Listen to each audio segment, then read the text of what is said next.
Koti Sangi is one of the busiest food markets in western Kabul. The produce comes fresh from farms outside the city. Prices are cheap.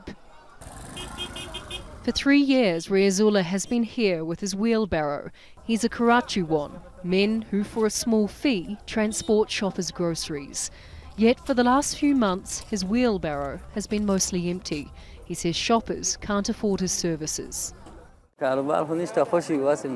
There is no business, he tells this man. We just roam around. He approaches women, hopeful they may need help.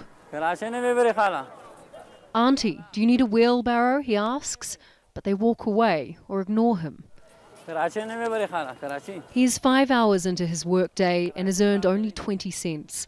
He used to earn about $3 a day, enough to pay his rent and feed his family.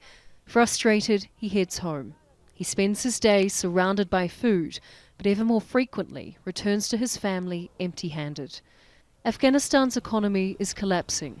Under the last government, 75% of public expenditure came from foreign grants. US and UN sanctions meant that evaporated upon the Taliban's takeover.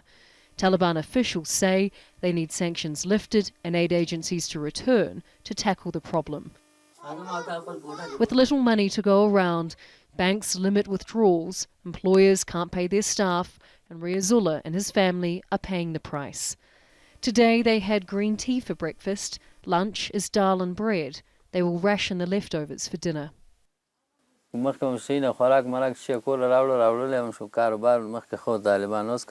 used to bring a lot of food to the house before the Taliban, but now there is no work, and it is pushing me into even more of a crisis.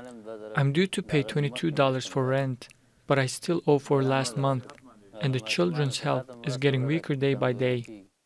They are not alone. 95% of people in Afghanistan are not consuming enough food, and more than half, about 22 million people, are malnourished, some so severely they may not make it through the winter.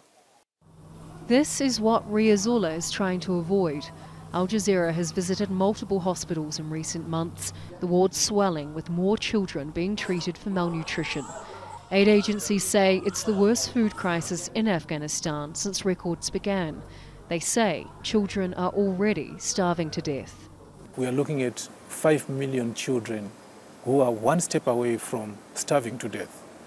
So that's serious. 5 million children are going hungry. They do not have food. They are surviving on bread, and the diet that really they are getting is not enough to sustain them.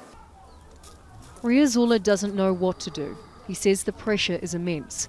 The days are getting shorter, and he wonders if he and his wheelbarrow will bring home just enough for his young family to last the winter. Bellis, Al Jazeera, Kabul.